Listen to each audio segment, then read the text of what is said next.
मैं एहसानुल हक मलिक, हमारे सहयोगी शिवनारायण कुशवाहा जी। मैं आज हूँ कैलाश नाथ यादव जी के साथ, जो फोर्स से रिटायरमेंट के बाद ही या उसी के पीरियड से ही सामाजिक कार्य में लगे हुए हैं और अंधविश्वास के खिलाफ एक अभियान इन्होंने भी चला रखा है। और समाज को जोड़ने की जो इनमें एक सोच है, जो एक बेहतर सोच है। और निश्चित रूप से मैं दावे के साथ कहता हूं, अगर यादव जी के से तमाम ये जो हमारी नई पीढ़ी है अगर सबक नहीं लेगी तो सामाजिक न्याय का ढांचा चुरमुरा जाएगा। हम यादव जी, आप बताइए, जो अंधविश्वास है इसके विरुद्ध में जो आपने अभियान शुरू किया, ये कहाँ से आपने प्रेरणा ली जो इस अभियान को शुरू किया? ये प्रेरणा मुझे अपने ही घर से मिली। एक छोटा सा बच्चा, मेरा पोता, बीमार था।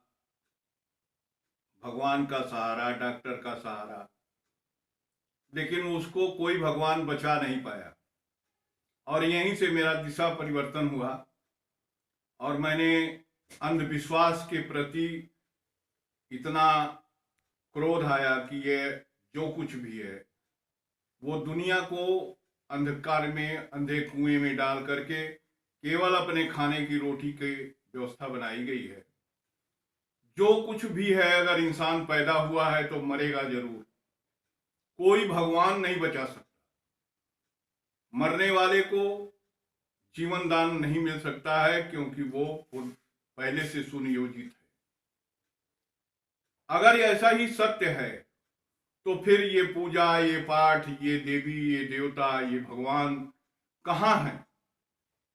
आप नजदीक के व्यवस्था में अगर आप देखें तो कोविड आया।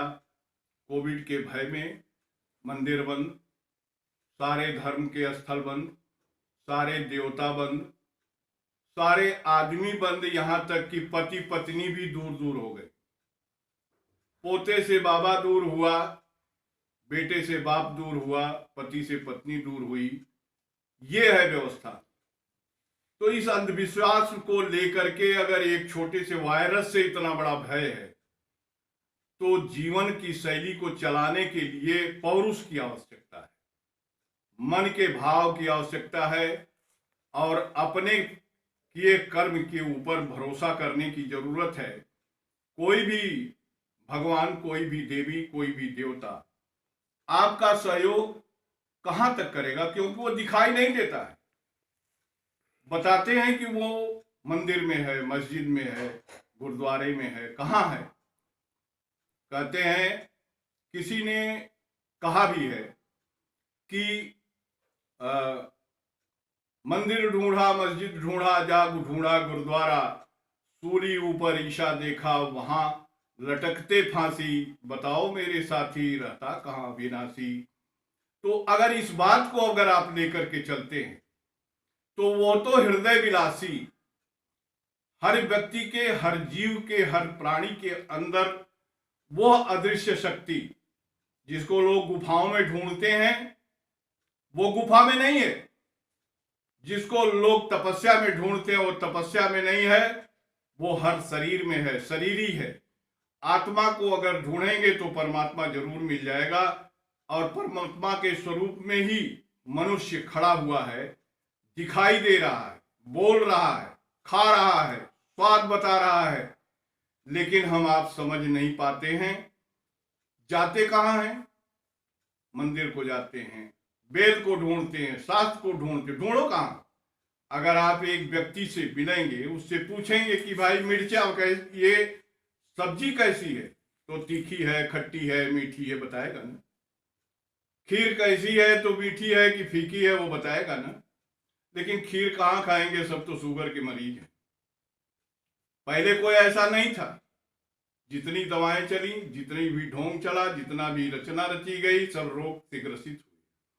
आज हमारा समाज रोगी हो गया है, रोग बांटा जा रहा है, किसी को मन का भाव नहीं बांटा जा रहा, एक दूसरे को गले नहीं लगाते, एक दूसरे को तोड़ने की कोशिश की जाती है, जाति में, भेद में, धर्म में। तो ये बंटवारा क्या है? हमारे आपके बंधन को, हमारे आपकी जंजीर को तोड़ा जा रहा है। और ये तोड़ने का सिस्टम कौन बनाया, कहां बना, कैसे बना, ये सब जानते हैं।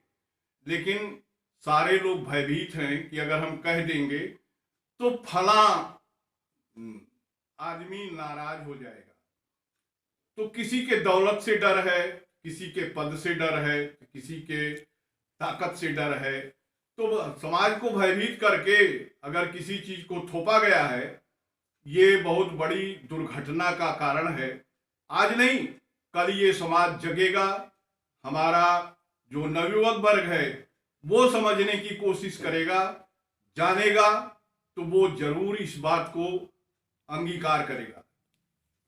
बस यही। यादव जी, लखनऊ में एक यादव शक्ति पत्रिका निकल रही है और उसका प्रभाव बड़ी तेजी से लोगों पर पड़ रहा है। इस बारे में आप क्या कहेंगे?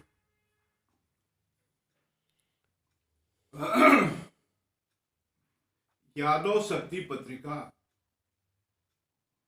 जनता को, समाज को जगाने के लिए एक बहुत बड़ी शक्ति और एक बहुत बड़े ताकत का स्वरूप है। यादव शक्ति पत्रिका को पढ़ने के बाद मेरे अंदर भी जो भाव जगा, इसके संपादक माननीय राजवीर सिंह यादव जी, उनको मैं कोटि कोटि धन्यवाद करना चाहूंगा कि उन्होंने इस अभियान को छेड़ा और इस यादव शक्ति पत्रिका के संपादन में या यादव शक्ति पत्रिका के से संबंधित जो भी हमारे बुद्धिजीवी जन हैं, हमारे जो लोग जुड़े हैं, जो इन लोगों को आगे बढ़ाने की प्रेरणा दे रहे हैं, उनको मैं कोटि कोटि नमन करता हूं। और यादव शक्ति पत्रिका ने मेरे अंदर एक भाव जागृत किया कि मैं क्या हूं, मुझे क्या करना चाहिए, मानव को मानव से जोड़ने की और दुनिया में जो फूट की राजनीति करने की व्यवस्था है, उस जंजाल को तोड़ने का बहुत बड़ा अस्त्र यादव शक्ति पत्रिका है। यादव जी, अगर आप देखेंगे उत्तर प्रदेश में 79 पिछड़ी जातियां हैं, जिसमें लगभग 38 बिरादरी मुस्लिम में है। अगर आप जब देखते हैं कि जो बिरादरी हिंदुओं में है, पिछड़े हिंदुओं में है, वही बिरादरी पिछड़े मुसलमानों में है। ये ऐसा लग रहा है, ऐसा कि है कि ये लोग हिंदू धर्म, पहले ये हिंदू थे इनके पुरखे, और ये हिंदू धर्म से त्रस्त होके मुस्लिम धर्म अपनाया। लेकिन आज जो ये व्यवस्था बड़ी है कि इसी बैकवर्ड में को लड़ा करके लोग सत्ता में बने रहते हैं, इस बारे में आपको क्या कहना है? सत्ताधारी या ताकतवर व्यक्ति खुद नहीं लड़ता है, लड़ने के लिए उसको लठैत चाहिए। और लठैत के रूप में पिछड़ा हिंदू वर्ग का लोग जो सनातनी थे, उसमें मुस्लिम धर्म को अपना लिए। तो धर्म मनुष्य नहीं, विचार बदलता है। जो शरीर हमारी है वही एक मुसलमान की है, जो शरीर एक आदिवासी की है वही शरीर, वही वाणी, वही भोजन, वही हवा, वही पानी, 5 तत्व की जो व्यवस्था है वो सब एक से बने हैं और एक मिले हैं। लेकिन अपना लठैत बनाने के लिए हिंदू, मुसलमान, सिख, ईसाई तमाम किस्म की विभाजनकारी नीति अपना करके लोगों को फोड़ करके 10 को अपने साथ रखे और 50 को लाठी से तोड़वा दिए। कहीं भी आए, कहीं भी गए, अपने साथ 10 आदमी को रख लिए हैं, जिसको चाहे उनको गाली दिलवा दिए, जिनको चाहे उनकी जमीन हड़प लिए, जिनको चाहे उनकी सारी संपत्ति हड़प लिए, लेकिन लठैतों के लाठी के दम पर मरने वाला मर भी गया, जमीन भी गई, सब कुछ चला गया, लेकिन बोल नहीं पाया। पैसा है नहीं और कोई भी ऐसी व्यवस्था नहीं है कि जो असहाय है उसको साक्षात कोई सहारा दे सके। और अगर आप देखें तो ना कोई हिंदू है, न मुस्लिम है, न सिख है, न ईसाई है, कोई कुछ भी नहीं है। मैं उस आदमी को, उस व्यक्ति को, उस धर्माचार्य को चैलेंज कर रहा हूं कि एक साथ 4 कौम में पैदा होने वाला, एक दिन एक अस्पताल, एक जगह पर 4 कौम से पैदा हुए बच्चे को एक जगह सुला दिया जाए और चारों की, 5 की, 10 की माताओं से कह दिया जाए कि अपना अपना बच्चा उठा लो, तो कोई भी माँ अपने बच्चे को नहीं पहचान पाएगी, क्योंकि उस समय वो सभी बच्चे एक से होते हैं। ना वो सिख है, ना वो ईसाई है, ना वो हिंदू है, ना वो मुसलमान है। कुदरत की दी हुई वो संपत्ति है वो, जो माँ के गर्भ से ही निकलती है। और सबके पैदा होने का सिस्टम एक है, सबको, सबकी व्यवस्था एक है।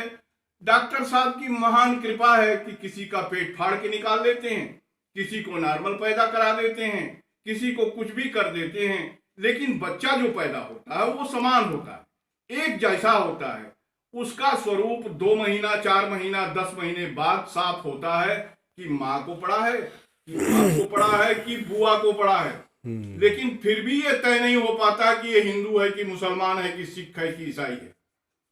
ये तो जब सयाना होता है, चेत में आता है, तो लोग, कोई टोपी पहना के उसको कहता है कि ये चलो नमाज पढ़ो, तो कोई कंठी और बाल रखा करके रंग रूप का वस्त्र पहना करके कह देगा चलो तुम पूजा करो। तो यहां कोई अलग से पैदा नहीं होता।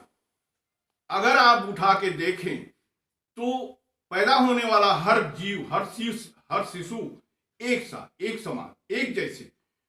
कुदरत ने जो रचना अपनी बना के भेजी है वो एक भेजी है। और हमारे समाज में रहने वाले ऐसे ऐसे लोग हैं जो कुरीतियों को का जाल फैला करके, अलग अलग बांट करके, एक ब्लड को अनेक ब्लडों में, अनेक ग्रुपों में बांट देते हैं। खून का रंग एक है, पानी का रंग एक है, हवा दिखती नहीं है, धूप की गर्मी मिलती है मगर धूप दिखाई देती है तो उसको एक जैसी दिखती है। तो जब सब कुछ कुदरती एक है तो फिर मानव से बंटवारा क्यों? मानव को अलग क्यों समझा गया? मानव तो मानव है। आप हमें बताइए, जाति कहाँ है? भैंस एक जात है, गाय एक जात है, ऊंट एक जात है, हाथी एक जात है, सिंह, शेर एक जात है, सियार एक जात है। लेकिन मनुष्य एक जात है, न कि हिंदू, मुस्लिम, सिख, ईसाई, अहिर, चमार, डोम, सियार, धरकार, ये कुछ भी नहीं है। किसने बनाया? हमारे समाज के बांटने वाले लोगों ने बनाया। अपनी रोटी सेकने के लिए दुकान खोला और उस दुकान में पैसा कमाने का एक धंधा बना दिया। कोई आया तो लठैत बन गया, कोई बर्तन मांजने वाला हो गया, कोई जूता गांठने वाला हो गया, तो किसी को रख दिया कि भाई तुम हमारी सुरक्षा करना, तो कोई रख दिया कि हमारे धन दौलत की लिखा पढ़ी करना, तो वो मुंशी हो गया।